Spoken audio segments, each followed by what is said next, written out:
So our analysis today is about strain energy. As you may be aware, we only talk about strain energy when we're trying to look at the energy that is stored in a material undergoing deformation, or perhaps you're talking about some energy that may be required perhaps to cause deformation of a metal. For this, our analysis is going to be focusing on metallic materials. So before we can do that, like we always do, we start with some definitions that are important in this case. So strain energy itself, like we've said, is supposed to be energy stored by a system that is being deformed or undergoing some deformations, change in shape, or some other action that is being done to it. And hence, this energy is generally going to be released when the load is equally removed. Now, resilience, we can consider it like how strong or weak a material is. So that's the energy now stored by a body, which is still within its elastic limits. That's our resilience. Then proof resilience, following up on what we've just discussed, what has just come out there, that's the maximum energy that's stored by a body up to that elastic limit. And we can consider it to be like that maximum resilience that a material can be able to possess. So how can a material handle or withstand shocks? We'll be able to tell by its value for the proof resilience. Then we also have modulus of resilience. With this one, we're looking about, we're considering the proof resilience per unit volume of a substance. So proof resilience over the amount of volume or per unit volume gives us our modulus of resilience. Now, let's consider a case of simple tension with strain energy. Now, we also have another case where we analyze energy in a different way with a different method. For now, let's start with just simple tension and compression.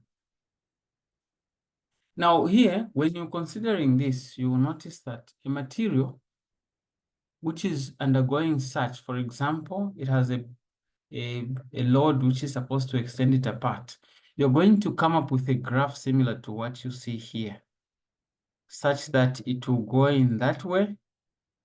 Then this is the extension against force.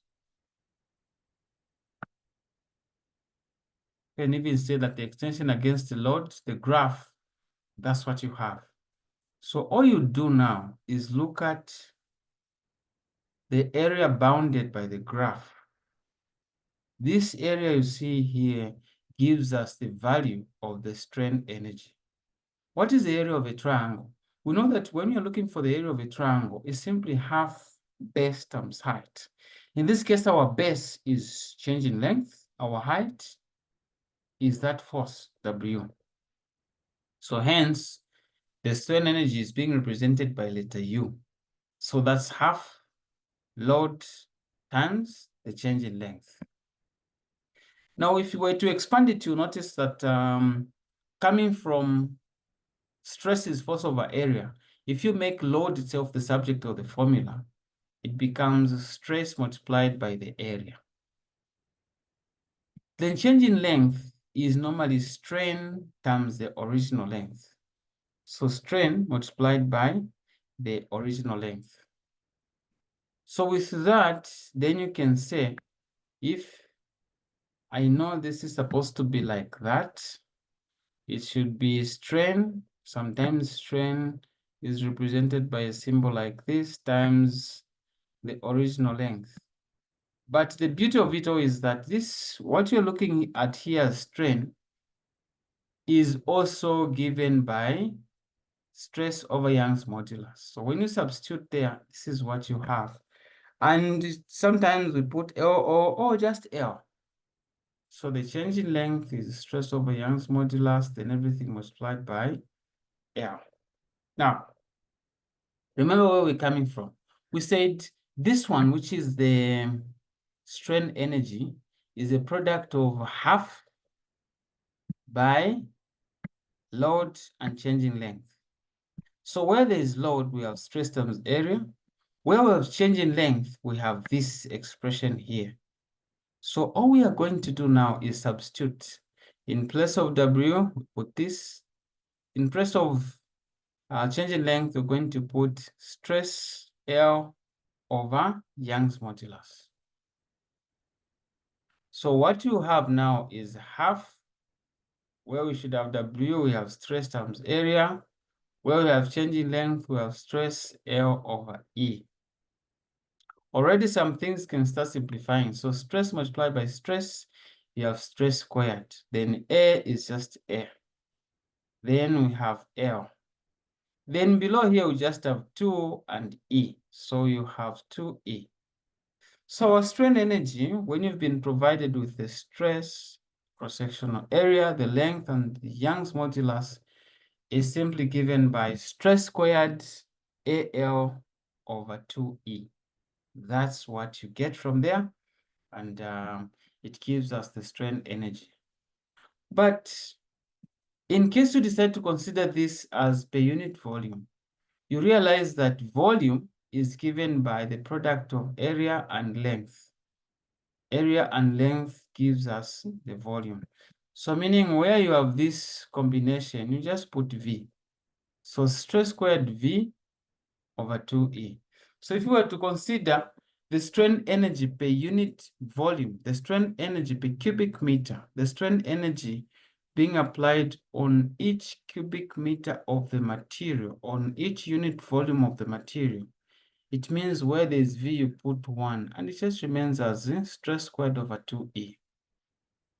But that depends on how information has been provided and how perhaps you want the analysis to be done, or what factors are you're deciding to consider. So here we've already talked about the mass, when you've been given the proof resilience,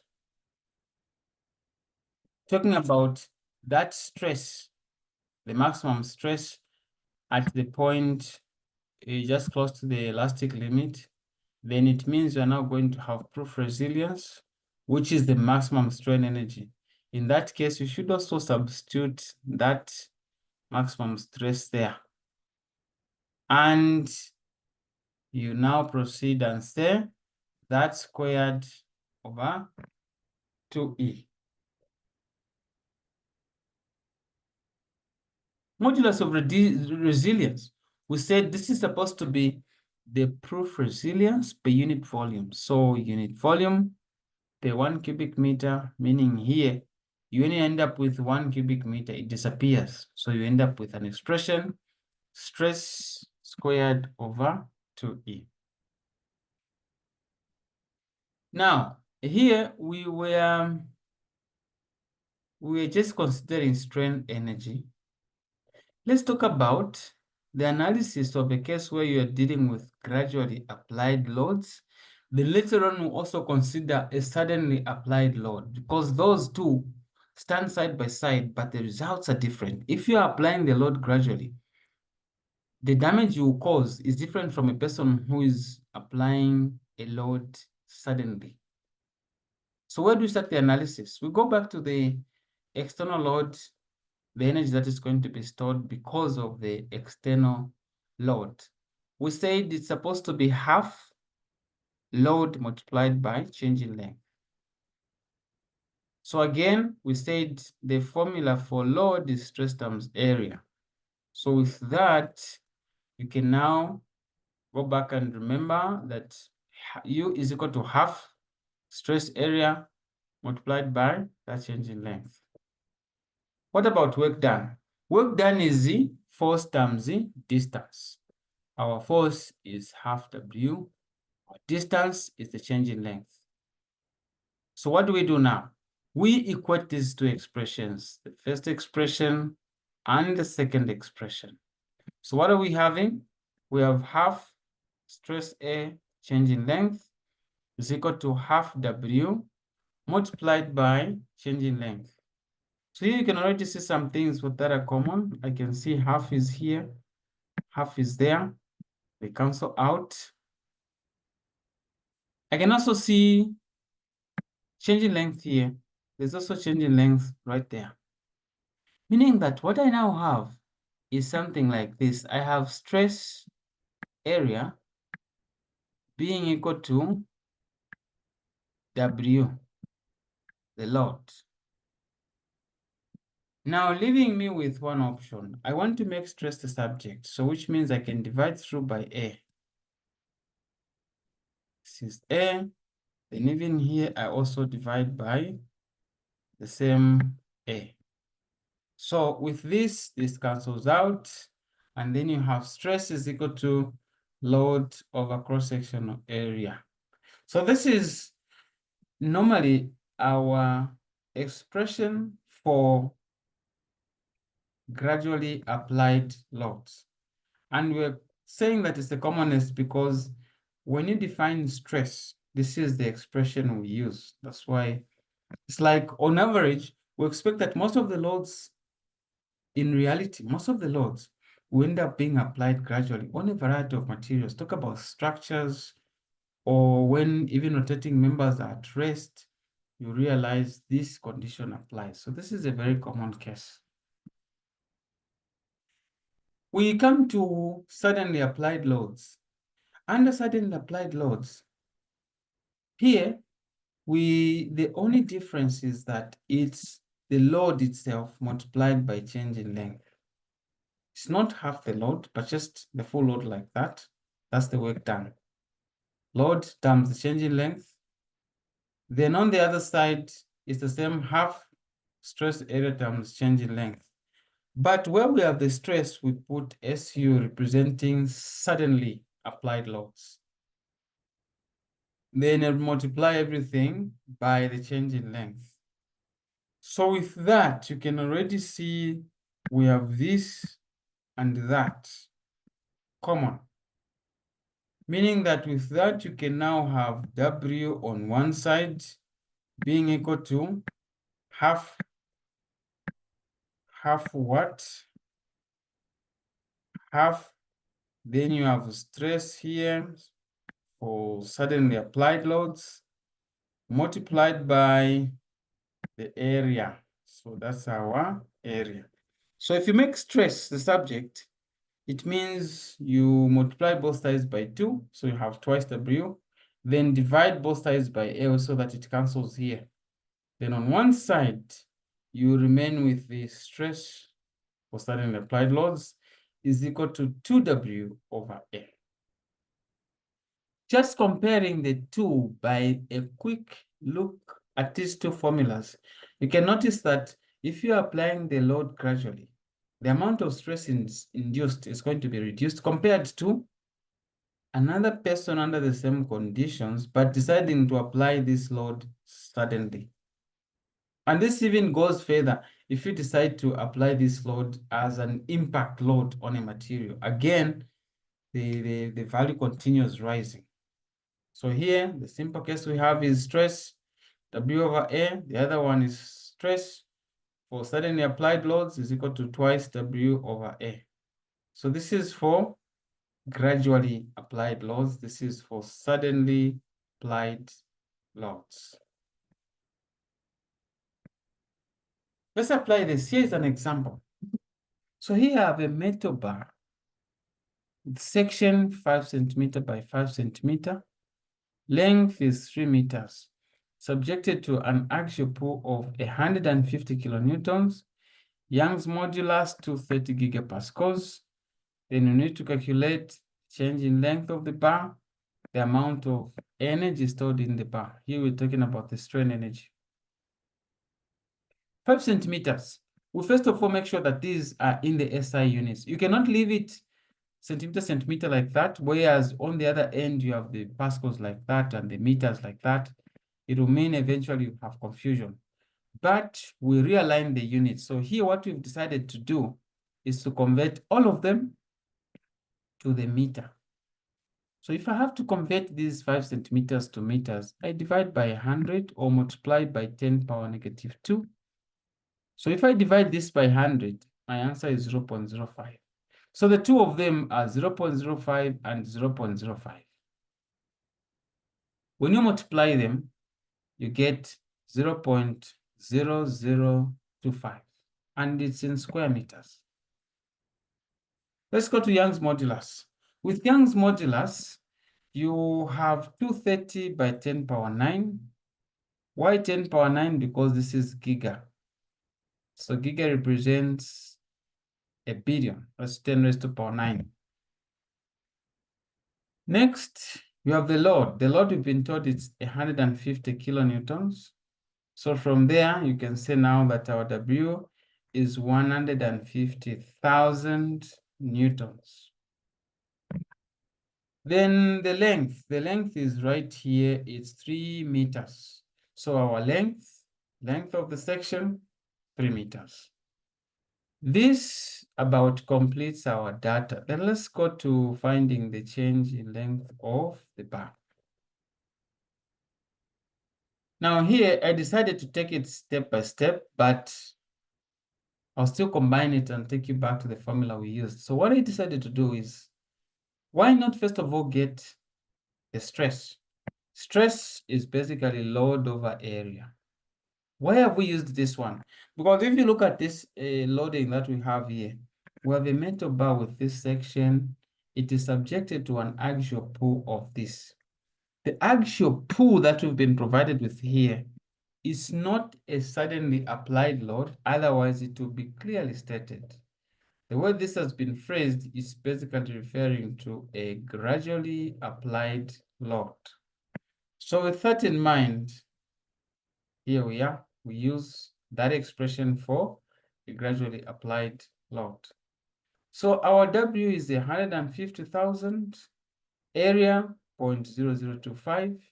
So our answer now comes out as 60 million pascals. Strain. Strain coming from Young's modulus. Young's modulus is stress over strain. So when you make strain the subject, you end up with stress over Young's modulus. So the next thing you can just do now is substitute where there's stress, pick the answer we found. Young's modulus was actually 230 by 10 power 9. So again, that's 230 by 10 power 9. So when you divide these by those, things cancel out and you do the division, then you end up with this expression, this answer here, 2.609 multiplied by 10 raised to power negative 4. That is our strain. As usual, the unit that I have here on top is a Newton per square meter. And that's the same thing I have here, Newton per square meter or Pascal, same thing. So what happens with the units is very smart, because these units cancel out. You just remain with the strain alone like that. I think this is something we also emphasized previously, but that's why our strain, just a ratio, just a number like that. Next, we're looking for change in length. Remembering very well that we have always said that this strain, the strain that we're talking about, is normally given by strain is equal to change in length, divide everything by the original length. So if I'm looking for the change in length, then I just multiply both sides by change in length. So that's how come, that's how come here now I have strain by L, strain multiplied by the length. So what was my strain? The one I have here, 2.609 by 10 power negative 4. So that's what we put there. What was the length of the material? It was 3 meters. Multiply 2.609 by 10 raised to power negative 4. Or rather, 2.609 times 10 power negative 4 multiplied by 3. Our answer is 7.8261 times 10 raised to power negative 4. That is our change in length. Now, one thing I was trying to emphasize is that the change in length being what it is, being strain times L, means you can also use that direct formula where you just expand the strain, because here we are using, change in length. Let me write it properly. We're saying that if I decide to say this is my change in length, I can say it is equal to, then in place of strain, I say stress over Young's modulus multiplied by length. So stress over Young's modulus gives me the strain. Then this is the original length. So with this product, I already have the full value of what I want. I can just substitute and it will take me straight to this answer I have. Why did we go through all this trouble when there's a direct route like this? Sometimes I encourage people to go this route because it shows you at every step, you're able to show what you're doing. Should there be a mistake somewhere, even following up is much easier. But if you are comfortable, this is also very fine, where you go straight to the formula. Just plant the values, get your value, get your final answer, and you get your conclusions from there. What was the other thing that was needed? We also needed now to find the strain energy that was stored in this material, the energy stored in the material as a result of these conditions. Formula for strain energy, the expression that we found was U is stress squared AL over 2E, where we even said in case we've been given the volume, here we can put the volume, then everything remains like that. So stress squared, that is, our stress is 60 million, times the area is 0.0025, the length is 3 meters. Then 2 multiplied by Young's modulus. Our Young's modulus is 230 multiplied by 10 power 9. So 60 million times 0.0025 times 3. Then everything is 2 times 230 times 10 power 9. That's our 2, and this is E. So when you enter all these values in your calculator, you end up with U is 58.7 joules. This is energy. So it's supposed to be expressed in joules. Now, there's always some other route you can use. In this case, our original expression has been this. From where we are coming from, where we started, we said strain energy comes from that graph.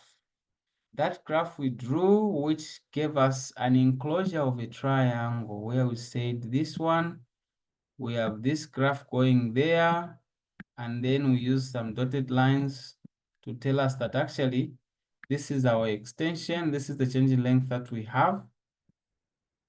And then on the other end, what you have here is actually the W, or the force.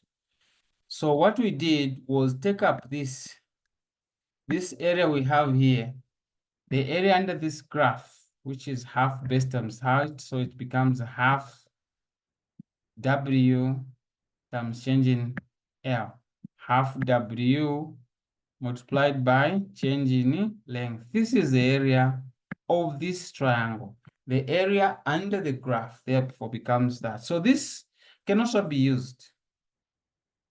Take up your load, half, that is 0.5 times the W, which is, it was given as 150 kilonewtons, or simply 150,000, because we've converted it to the normal unit.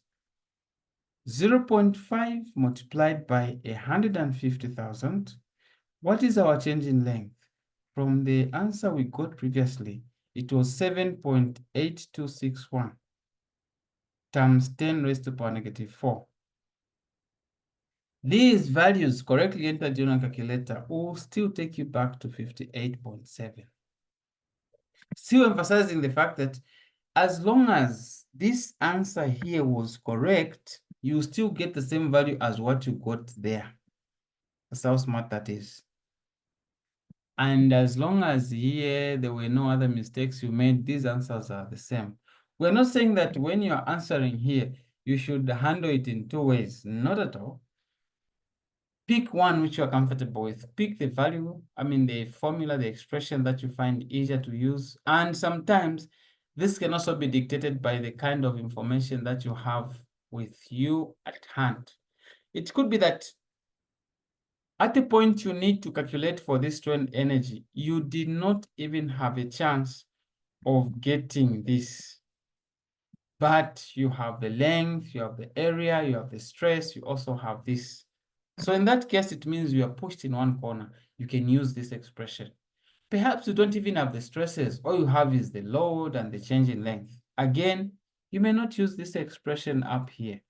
You just go straight to this formula, plug the values, and you get your strain energy in Newton meter or just joules.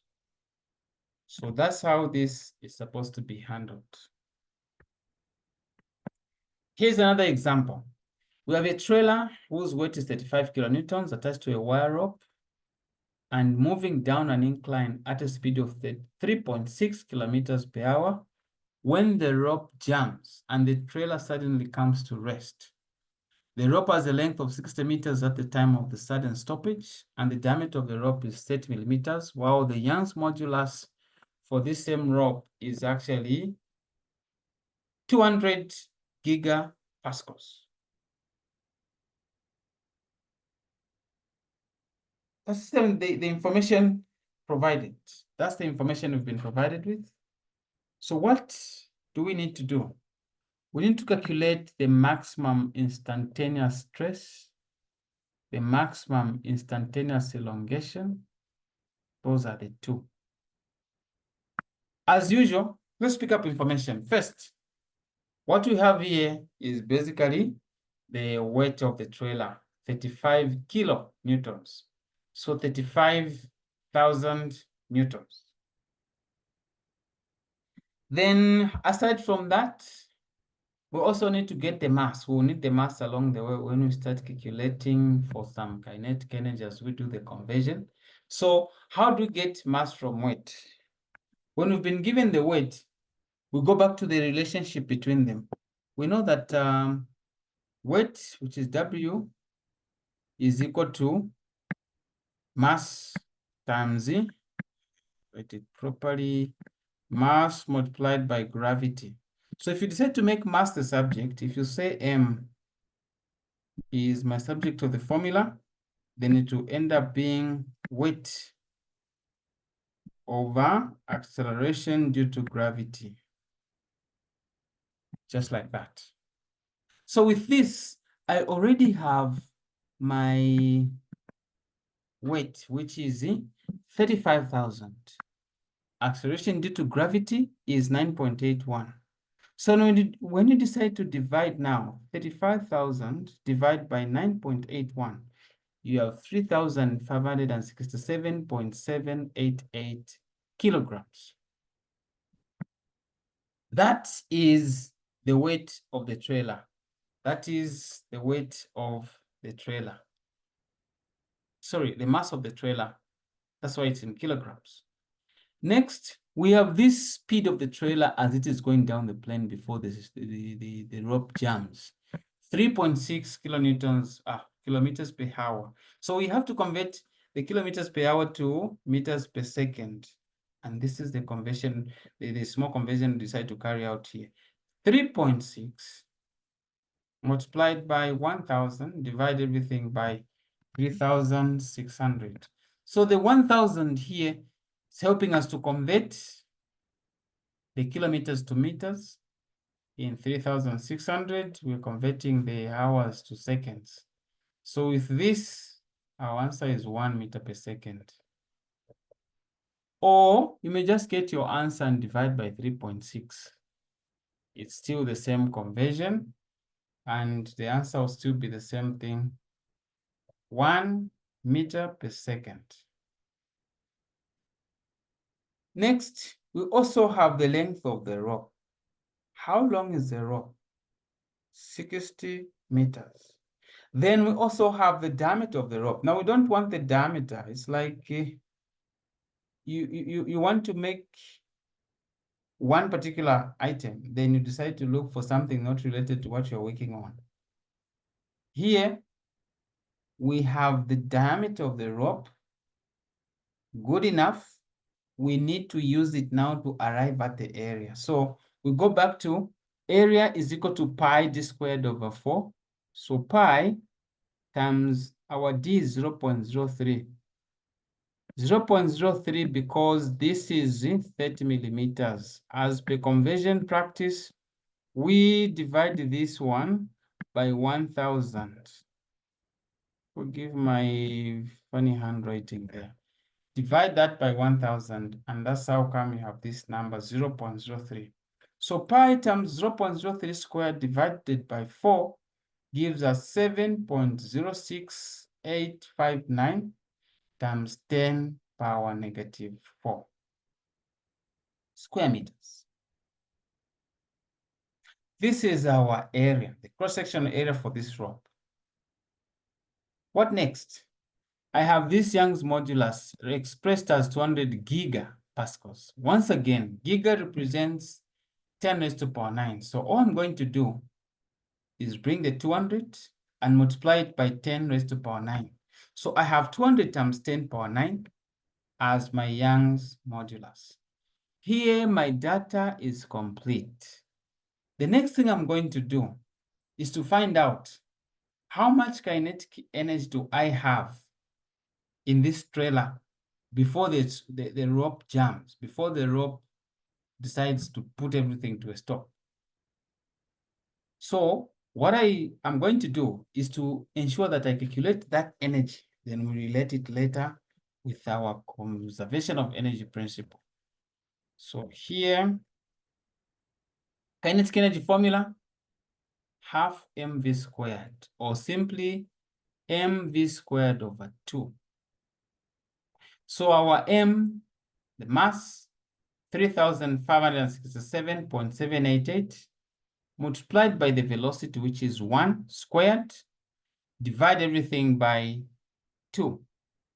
So once you do that, your answer now comes out as 1,783.894.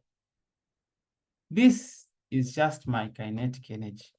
But remember, according to the law of conservation of energy, the principle of conservation of energy, you don't destroy or create energy. You can only convert it from one form to the other. So that's why here the strain energy that you're going to receive in the rope is as a result of what you are going to lose in the motion energy, the kinetic energy. So strain energy gained is equal to kinetic energy lost before this trailer comes to rest, as the rope now goes through the extension and what will happen to it. So what do we do? The formula for strain energy, we say it's stress squared AL over 2E. Then the kinetic energy that we have is the one we've calculated here, 1,783.894. So with this, we can now say stress squared times this area, 7.06859 by 10 power negative 4, then multiplied by the length, which is 60 meters. Below here, we have 2 multiplied by 200 by 10 power 9. So we are equating everything to that. So then our answer for the stress that is going to be instantly applied there or suddenly applied, it's 709.545. That is our stress. So all we have done is, first of all, calculate how much energy do I have? This is what I have. Now that I have this energy, where does it go? Where is it going to go so that this trailer can come to rest without applying the normal brakes? It is because the rope had to jam. Hence, the kinetic energy was going to be absorbed by the strain energy in that rope. How do I now get the strain energy? How do I compute? How do I account for the strain energy in this rope? This is where now the expression, the formula for strain energy comes in. Stress squared AL over twice Young's modulus. Kinetic energy is already here. We calculated it as 1783.894. So we just equate the two. And after that, we now proceed to substitute for this other one where stress is unknown. Then I have 7.06859 times 10⁻⁴ times 60. Then what I get here, divide by that.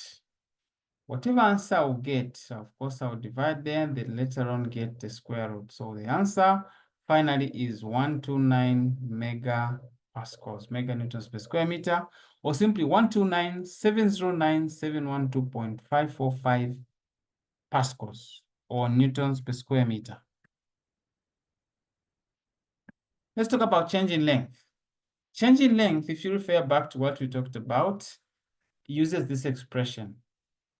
Change in length is strain times original length. So strain is stress over Young's modulus. So I can just now go ahead and do the substitution. Stress is the one we are from calculating 129,709,712.545. How long is the rope? 60 meters. Young's modulus, 200 by 10⁻⁹. And therefore, our change in length becomes 0.039 meters. 0.039 meters. Interestingly, if the question is asking you perhaps to express this in millimeters, this is where you can just go ahead and say, I decide to multiply by 1,000. So you multiply this answer by 1,000 and you eventually get 39 millimeters. That was quite something. It was quite some extension considering the load involved. This is expected, and even the diameter of the material and all those factors and the properties of this material. So that is our final answer. We have managed to find the change in length as well as how much stress was induced in this material. Now, here, of course, there's this exercise that comes for you to try out. But after that, the next one we need to consider, it is this part which is in the impact loads. What is an impact load? An impact load refers to a load which is applied, as the word suggests, with an impact at a particular speed with a particular force, hammering a particular or a given material, a given section, and then it will cause some stress or it will induce a force in that material. Our typical example in this application is this scenario we have here. So what I have is a metal rod whose length is L. And I have a load W. At the end here, I have a collar where when this load falls through that height H, it's going to hit the collar. There will be some impact on this collar, which will cause it to extend, which will induce some stress in this rod of length L. So how do we do the analysis? One thing you're going to see is that when this material falls, it will fall through a total distance of H, and then also cause a change in length of change in L. So the total, if you talk about potential energy, it will be mass times gravity times the total height, H, plus this change in length. So that's what we have here now. What I'm having is mass times gravity times the total distance that this material falls through. So H plus change in L. Then on the other side, I already know that to get my what's this? The one we've been talking about, which is the strain energy. It's a half load times change in length. So here I just go ahead and remember that my mg is supposed to be equal to W. Mass times gravity is equal to the load. We'll keep it there. So here I can go ahead and where there is m times gravity for potential energy, I substitute with this W. Then here I have h plus change in length being equal to the same thing, half the resultant force or the force that is coming responsible for that, then times the change in length. Now let's go back and check something. Change in length, we said, is supposed to be stress L over E. Change in length is stress L over E. At the same time, stress is force over area. So if I have to write it in terms of force so that we dissolve this, we get rid of this stress, it is FL over AE, replacing this change in length. So wherever I have change in length, I'm putting FL over AE. Then let me go back to my expression. This same equation I have here. W is okay. H is fine. I'm writing them the way they were. But where I have change in length, I'm going to substitute it by FL over AE. So hence I have FL over AE. This is equal to, you can see there's F here. So what I'm going to do is to put this F on the side. So I've put it here. There's half right there. So I'm going to say, Mr. Half, can you stand aside? So the half is right here. Now, in between, or at the end, I also have this change in length. Like the other one, I'm also going to do the same thing. Where there's supposed to be change in length, I'm substituting with FL over AE. Let me go through that again. Our expression here for potential energy. Potential energy, the general formula is simply mgh. mgh.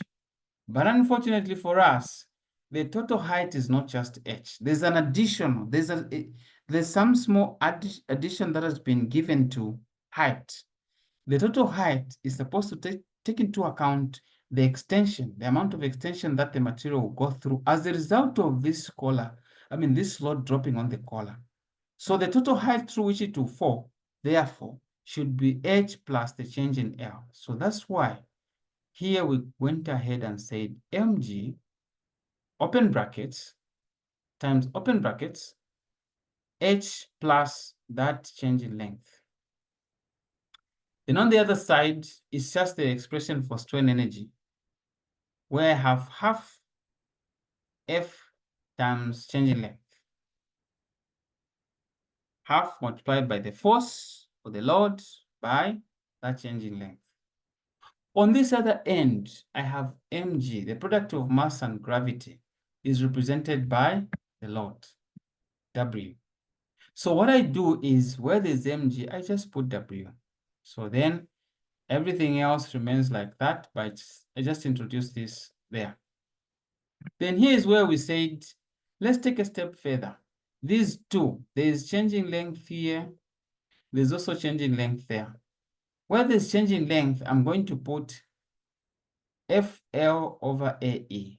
Because first of all, changing length we said is stress L over E. But that wasn't complete because we still have the stress hanging here. What if you've just been given the force and the area somewhere? So you say F over A is the one substituting for this. Then there is L over E, just continuing the way things were. So FL divided by AE is representing this changing length. So what do I do next? I write this expression the way it is. Bring down the W. I bring down the H. Where there's change in length, I just put all this FL over AE, it's here. On the other side, I bring back the half. Where there's change in length, I put FL over AE. Then the F remains F.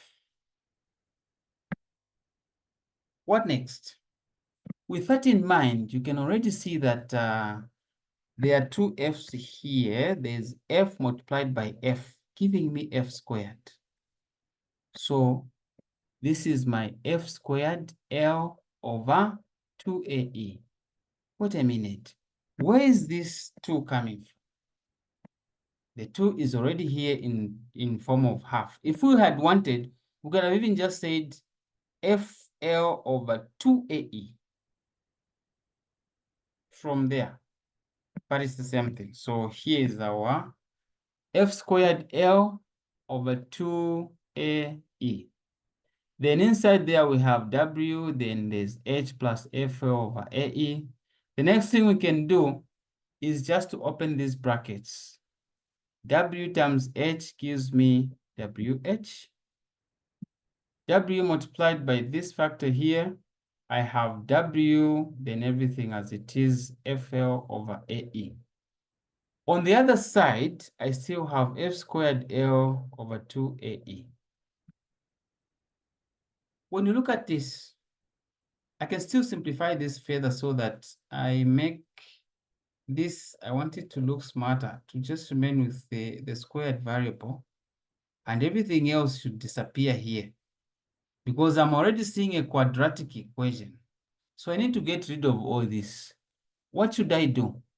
In that case, I should multiply this by AE,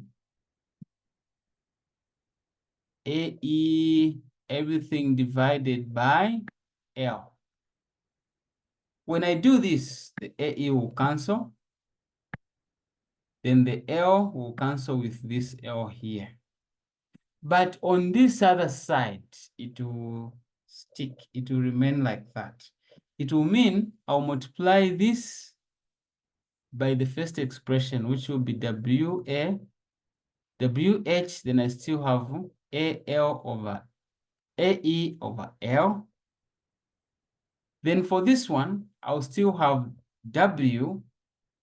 Now, because I'm multiplying, I'm doing this, I have W, F, L, everything divided by AE. So with that in mind, I'm multiplying by AE over L. AE divided by L. So what you will see is that just like what we had earlier, the AE will cancel with this AE. The L will also cancel with this L, leaving out only WF. So this is in WF. So I have WHAE over L plus WF is equal to F squared over 2. Now this one has now reached a point where I can clearly see a quadratic equation that I can just rearrange, meaning I'll pull all these factors to one side so that I don't have to allow the boss to move. So when I do that, it means these will have negatives. So I have F squared over 2 minus WF minus WHAE over L. So that is equal to 0. This is now a full quadratic equation. In a quadratic equation, we have A, B, and C. Our variable is F, like we use X in those expressions. Factor A is half. B is W, which is negative. Then what is C? C is the whole of this, WHAE over L, and is carrying a negative.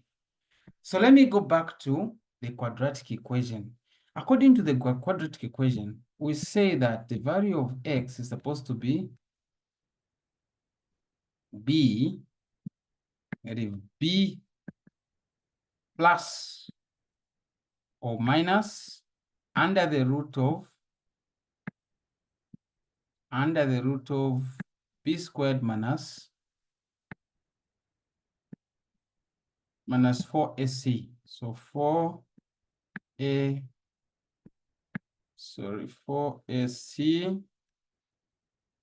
oh, sorry, divided by 2A. So there we have it. This is what I have now, giving me the expression for that. So with this, I can now just start the expressions. I can now just start the working this out. What am I going to have? I have W squared minus the B, negative B, because this is already having a negative, it becomes positive, plus or minus. So I have the plus first of all. Then B squared is basically that negative W squared minus 4. A is half. Then C is this whole thing here. So we substitute and put everything there over 2A. Our A is half, so 2 times half. So already you can see that these 2 and 2 will cancel, and this will just be a 1. Everything disappears. You just remain with what is on top. And here again, there's a 4, which gives me a 2. There's this, which gives me a 1. Again, those can still cancel out. So with that, you can see that I've remained with 2 WHAE over L. Then I have W squared here, then there's W right there. Now, let me try to simplify this further. When I introduce W over W, I'm not going to change this expression because this cancels and that cancels nothing. All I want is to make this slightly user-friendly so that I can be able to factorize it further. So W over W gives me this times that, gives me a W squared. And there's a W squared there. So inside these brackets, I factorize W squared, leaving me with 1 plus 2HAE over WL. Now, because that is W squared, it means the W can still come out. Now, what do I do with that? Again, because I already have this W right there, it means I can now have just outside there, W outside the brackets. Then if I have to open the brackets, it will take me back to the expression that happens here. So W, then 1 plus under the root of 1 plus 2HAE. This is just giving me the value for the force that will be induced in the material because of the load falling onto the collar, inducing this force in there. Now, if I'm looking for the stress, we said that stress as a result of this impact load is simply force over area. So I'll just divide this by area. Force over area is equal to that over A. So here we've already changed it. It's our impact stress is equal to load over area. Then everything remains the way they were. So this is for impact loads. Again, I emphasize that when you analyze an expression, when you analyze the formula this way, it doesn't end where, or it's not supposed to end there. We should be able to apply. So hence, here's our example. We already have a mass of 120 kg falling 5 centimeters to a collar attached to a bar of length 2 meters, diameter 3 centimeters, and the Young's modulus of the material of the bar, 210 kilonewtons per square millimeter. We need to calculate the maximum impact load experienced by the bar, then B, the maximum stress induced in the bar. So we start with the load that is going to be induced in there as F, and then we eventually now proceed to the stress. Again, we cannot just start the working. Let's start with the data provided. First, my W is mass times gravity. So 120 times 9.81, which gives me 1177.2. What about the length? It's 2 meters. That's the length of the rod. Area, we already have the diameter of this one, 3 centimeters. Divide this by 100 to convert it to meters, you have 0.03. So pi times 0.03 squared over 4. This is equal to, then you have this, 7.069 by 10 power negative 4. Young's modulus. With Young's modulus, you can see that there's kilo, which is like 10 raised to the power 3. Then you also have per square millimeter. To convert them to square meters, because they are not on top, they are below, you need to multiply by 10 power 6 or 1000 squared, or basically the same as a million. So when you combine 10 power 6 and 10 power 3, this is what you get, 10 raised to power 9. So kilonewtons per square millimeter is the same as a gigapascal. So that's what you get right there. It's falling through a height of 5 centimeters. You do the same thing. We convert this to meters. So 5 centimeter divided by 100, you get 0.05 meters. So with this, we have all the information you need to handle both parts A as well as B. With part A, we say the formula is F equals W open brackets 1 plus under the root of 1 plus 2 HAE over WL. So let's substitute. Our W is 1177.2. Then inside we have 1 plus under the root of 1 plus, then there's 2. Where there's H, we put 0.05. Then area, we have 7.069 by 10 to the negative 4. Then E, it's 210 by 10 power 9. W is 1177.2. The length of the rod is 2 meters. Let's quarrel with those calculators. Quarrel with the calculators. We'll have 94,660.32. See anything different? Feel free to push it in the comments so that can quickly get back and review what's happening there. Either way, this is just a force. Let's get the stress coming from this impact load. So the stress to be induced is simply force over area, where you can decide to say this force are found divided by the area. Just say F over area, and you get your stress. Or the longer route which I went, where the same expression, you just introduce the area there. So in this case here, we have it LW over A, everything else the same. So the way we substituted here, but we introduced 7.069 by 10 to the negative 4 in place of the area. And then we go ahead and compute this in the calculator. And the answer comes out as 133,909,069.4.